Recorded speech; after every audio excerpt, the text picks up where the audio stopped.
সুপ্রিয় দর্শক, আসসালামু আলাইকুম। বৃষ্টি কুকিং হাউসে আপনাদের সকলকে স্বাগতম। আমার আজকের এই নতুন ধরনের টক ঝাল মিষ্টি 2 লেয়ারের চায়ের রেসিপি দেখার জন্য। যারা চা লাভার্স আছেন তাদের জন্য আমার আজকের এই রেসিপি। আশা করি আপনাদের কাছে আমার এই রেসিপিটি ভালো লাগবে। এই চাটা খেলে আপনাদের মন প্রাণ দুটোটাই চাঙ্গা হয়ে যাবে। তাহলে চলুন কথা বেশি না বলে চাটা তৈরি করে নিই। আজকে আমি 1 কাপ পরিমাণ চা তৈরি করব। সে কারণে আমি একটা হাঁড়িতে অল্প পরিমাণে পানি দিয়ে দিচ্ছি। পানিটাকে খুব ভালোভাবে আমাদের ফুটিয়ে নিতে হবে। আমি অপর একটা পাতিলে আবারও সামান্য পরিমাণে পানি দিচ্ছি। পানিটা যখন গরম হয়ে আসবে তখন এখানে আমরা হাফ চা চামচের মতো চা পাতি দিয়ে দেব। পাতিটা দেওয়া হলে খুব ভালোভাবে পাতিটাকে ফুটিয়ে নিতে হবে।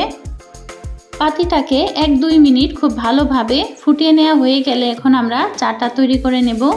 চা তৈরি করার জন্য এখানে আমি কাপ নিয়ে নিয়েছি। প্রথমে আমি এখানে 1 চা চামচ দিয়ে দিলাম চিনি। চিনিটা আপনাদের টেস্ট অনুযায়ী কম বেশি দিতে পারেন।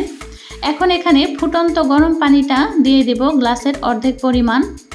গরম পানিটা দেয়া হয়ে গেলে চিনিটাকে খুব ভালোভাবে পানির সাথে গালিয়ে নিতে হবে। যখন চিনিটা একদম গলে যাবে তখন এখানে দিয়ে দিতে হবে 2 চা চামচের মতো লেবুর রস।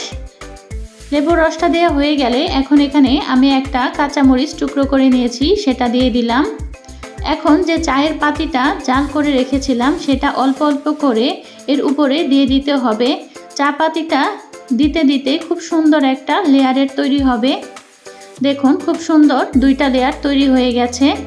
এটা দেখতেও খুব সুন্দর লাগছে। এটা যাতে আরেকটু সুন্দর লাগে সে কারণে আমি একটা লেবুর টুকরো দিয়ে দিলাম। দেখুন চাটা দেখতে একদম অসাধারণ লাগছে। এই 2 লেয়ারের চাটা দেখতে যতটা না সুন্দর, এটা খেতে তার চাইতে বেশি টেস্টি হয়ে থাকে। আপনারা একবার হলেও বাসায় ট্রাই করে দেখবেন। আজ এ পর্যন্তই। ভালো থাকবেন, সুস্থ থাকবেন। আল্লাহ হাফেজ।